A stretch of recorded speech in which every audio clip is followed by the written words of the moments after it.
अस्सलाम वालेकुम dear students.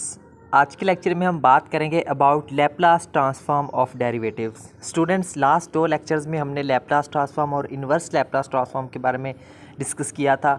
तो आज के लेक्चर में हम डेरिवेटिव्स का लैप्लास ट्रांसफॉर्म किस तरह से लेते हैं उस चीज़ को हम सीखेंगे। तो स्टार्ट करते हैं यहाँ से इसकी स्टेटमेंट के साथ। If Laplace of F of T is equal to F of then, यानी कि अगर हमारे पास कोई भी एक फंक्शन है एफ ऑफ, ठीक है, एफ ऑफ टी, उसका हम लैप्लास लेते हैं और वो बराबर आता है हमारे पास एफ ऑफ एस के, then L into F dash of T is equal to S L into F of D minus F zero. ठीक है, तो उसके अलावा हमारे पास जो ये वाली जो टर्म है, ठीक है, ये वाली जो टर्म है, ठीक है, ये वाली इक्वेशन या फिर हमारे पास ये वाली इक्वेशन, ये इक्वेशन क्या कहलाती है, उसका डेरिवेटिव कहलाती है उस लैप्लास ट्रांसफॉर्म का। ठीक है, यानी कि ये दो, ये वाली टर्म और ये वाली टर्म दोनों क्या है, एक दूसरे के सेम है। तो बेसिकली यहाँ पे एफ ऑफ डैश टी से मुराद है कि हमने इसका क्या लेना है, इस एफ ऑफ टी के डेरिवेटिव का हम क्या ले रहे हैं, लैप्लास ले रहे हैं। ठीक है, जब हम इसके डेरिवेटिव का किसी भी फंक्शन के डेरिवेटिव का जब हम लैप्लास लेते हैं तो फिर क्या होता है, वो लैप्लास किसके बराबर होता है, इस चीज़ के बराबर होता है। ठीक है, और इस पूरी चीज़ के बराबर होता है। या फिर देखें, इस पूरे फंक्शन की जगह पे अगर हमने पहले ही अगर हमने उस फंक्शन का डेरिवेटिव लिया और उस फंक्शन का लैप्लास लिया वो, तो वो किसके बराबर था, तो इस पूरे फंक्शन की जगह पे हम क्या पुट कर सकते हैं, एफ ऑफ एस पुट कर सकते हैं। ये वाला एस देखें स्टार्ट में सेम आ रहा है और ये वाली टर्म भी यहाँ पे सेम आ रही है। तो ये क्या कहलाता है, लैप्लास ट्रांसफॉर्म ऑफ डेरिवेटिव्स कहलाता है। ठीक है, यानी कि इस तरह से हम लैप्लास लेते हैं डेरिवेटिव्स का। ठीक है, अब इसी चीज़ को थोड़ा सा प्रूव करते हैं हम यहाँ से। ठीक है, तो नीचे देखें यहाँ पे, by definition of Laplace transform we have, अब हम जानते हैं कि जो लैप्लास की जो डेफिनेशन है वो क्या है हमारे पास, ये इसको कहते हैं हम लैप्लास। ठीक है, यही हमने लास्ट लेक्चर्स के अंदर डिस्कस किया था कि लैप्लास क्या होता है। सो अब हम क्या करते हैं जी, replace F of T by F of dash T. अब हम क्या करना है जी, इस एफ ऑफ टी को रिप्लेस कर देना है एफ ऑफ डैश टी से। सो उसके बाद देखें फिर हमारे पास जो क्या बन जाएगा, देखिए उसकी राइट जो हमारे पास जो है वो लेफ्ट हैंड साइड ये आ जाएगी और राइट हैंड साइड हमारे पास ये आ जाएगी। अब देखें अब क्या करना है जी, अब हम इसको जो है वो लेट कर लेते हैं। ठीक है, इंटेग्रल यू वी डी, अब हम जानते हैं कि integral U V D V बराबर किसके होता है, U into integral V D T minus integral of integral D U D, यानी कि इसके ऊपर हमने क्या लगाना है, भाई ये यहाँ पे देखें प्रोडक्ट रूल लग रहा है इसके ऊपर। तो इंटीग्रेशन हम जब करते हैं प्रोडक्ट बाय पार्ट्स करते हैं। ठीक है, तो वही काम हमने यहाँ पे करना है।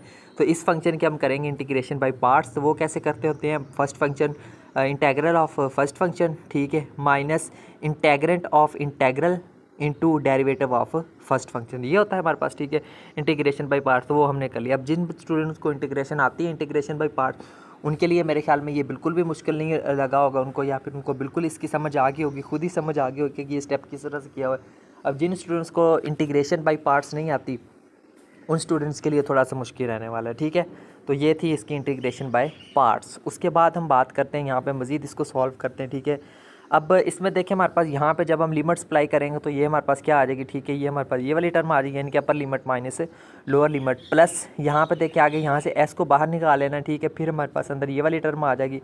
ठीक है, और आगे हमारे पास जो है वो ये टर्म्स दो आ जाएंगी। ठीक है, उसके बाद देखते हैं जी, मज़ीद देखते हैं। ठीक है, यहाँ पे हमारे पास क्या बनता है। ठीक है, तो अगला स्टेप जो है हमारे पास ये वाला आ जाएगा। ठीक है, ये देखें यहाँ पे ये जो है वो फंक्शन ज़ीरो आ जाएगा। ठीक है, यहाँ पे ज़ीरो आ गया, ये वाली टर्म यहाँ पे ये आ गई। ठीक है, और आगे वाली जो टर्म है उसकी जगह पे हम क्या लिख देते हैं, ये लिख देते हैं, क्योंकि ये पूरी की पूरी टर्म हमारे पास एफ ऑफ टी के बराबर आ रही है।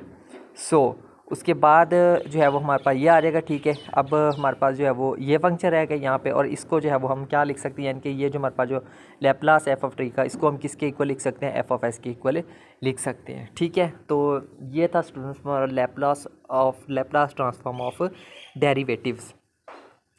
अब उसके बाद देखें जी हम क्या कर सकते हैं। ठीक है, अब नेक्स्ट जो है वो हमने ये करना है काम के ये जो एक मिनट थोड़ा सा यहाँ पे एक्सप्लेन करो तो मज़ीद, ये वाला जो स्टेप था ना उसके बाद ये वाली सब्स्टिट्यूशन की गई है। ठीक है, यानी कि ये वाली जो पूरी की पूरी टर्म है ना, इसकी जगह पे क्या हम पुट कर सकते हैं, ये पुट कर सकते हैं। ठीक है, तो यहाँ पे आपके पास जो ये वाली जो टर्म आ रही है, ठीक है, एस के अलावा उसकी पूरी की पूरी जगह पे हमने ये टर्म पुट कर दी है। ठीक है, यानी कि इस स्टेप के बाद ये वाला स्टेप है, ये जिस दरमियान में बताया गया है उसकी सब्स्टिट्यूशन को।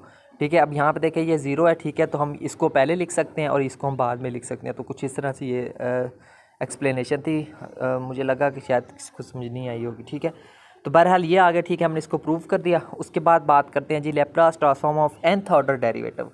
ठीक है, अब हम किसी भी nth ऑर्डर डेरिवेटिव, यानी कि हमें नहीं पता कि वो first order, second order, third order कौन सा ऑर्डर है डेरिवेटिव का, उसका अगर हमने लैप्लास ट्रांसफॉर्म लेना हो तो वो कैसे लेंगे उसको देख लेते हैं जी। यहाँ से देखें, सिंस वी नो दैट, ठीक है, अब हम जानते हैं कि किसी भी फंक्शन के डेरिवेटिव का लैप्लास ट्रांसफॉर्म किसके बराबर होता है, इस चीज़ के बराबर होता है। इसको हम क्या देते हैं, इक्वेशन नंबर 1 का नाम देते हैं। ठीक है, ये क्या आ गया, उसका डबल डेरिवेटिव आ गया। और डबल डेरिवेटिव हम कैसे लेंगे, उसकी जो है वो ओपन फॉर्म ये आ गई। ठीक है, इक्वेशन नंबर 2 आ गई। उसके बाद देखिए by using equation 1 and 2 we get, इन दोनों अगर इक्वेशन को हम यूज़ करें तो फिर हमारे पास देखो देखें कौन सी चीज़ बनती है। ठीक है, हमारे पास है, अब देखें ये जो पूरा का पूरा फंक्शन है, ठीक है, इसकी जगह पे हम देखें ये वाला सेम है और इसकी जगह पे ये वाली वैल्यू पुट कर सकते हैं। तो यानी कि अब हमने क्या करना है, इस फंक्शन की जगह पर उसकी ये वाली वैल्यू पुट रहे हैं। सो वो वैल्यू हमने यहाँ पे जब पुट कर दी तो हमारे पास ये इक्वेशन आ गई। सो उसके फ्रॉम इक्वेशन 1 में देखें तो हमारे पास जो है वो देखें फिर से क्या आ रहा है। ठीक है, इक्वेशन 1 ये है। ठीक है, उसमें देखें हमारे पास डैश की एफ ऑफ डैश की वैल्यू पड़ी हुई है। ठीक है, तो अब हम क्या करेंगे, उसकी जगह उसकी वैल्यू को पुट कर देंगे। सो ये आ गया हमारे पास। ठीक है, तो उसके बाद जो है वो हमारे पास ये इक्वेशन आ जाएगी। सो ये आ गई हमारे पास इक्वेशन नंबर 4। अब देखें by using equation 3 and 4 we get, अब इक्वेशन नंबर 3 और 4 को यूज़ करना है और हमारे पास क्या आ जाएगा, हमारे पास ये वाली इक्वेशन आ जाएगी। ठीक है, ठीक है, तो इक्वेशन में देखिए हमारे पास ये वाली टर्म है, इसकी जगह पे हमने क्या करना है, ये इस टर्म की जगह पे हमने क्या कर देनी, इसकी ये यहाँ से उठा के ये वाली वैल्यू इसकी पुट कर देनी। ठीक है, तो वो वैल्यू हमने यहाँ पे रिप्लेस कर दिया उसको। ठीक है, तो और यहाँ पे देखिए ये जो माइनस है ये वाली टर्म आ रही है। ओके, सो उसके बाद देखें जी अगला स्टेप हमारे पास है, ये वाला स्टेप आ जाता है। ठीक है, उसके बाद इसकी सब्स्टिट्यूशन करके एंड सो ऑन चलते चलते हम कहाँ तक पहुँच जाएंगे, nth ऑर्डर तक पहुँच जाएंगे। ठीक है, तो ये था स्टूडेंट्स हमारा आज का लेक्चर, जिसके अंदर हमने जो है वो लैप्लास ट्रांसफॉर्म लेना सीखा है। डेरिवेटिव्स का लेक्चर का नाम था लैप्लास ट्रांसफॉर्म ऑफ डेरिवेटिव। तो इस तरह से आप डेरिवेटिव्स का लैप्लास ट्रांसफॉर्म ले सकते हैं। तो ठीक है स्टूडेंट, ये तो यही था हमारा आज का लेक्चर। तो मिलते हैं नेक्स्ट लेक्चर में किसी और टॉपिक के साथ, तब तक के लिए टेक केयर एंड अल्लाह हाफिज़।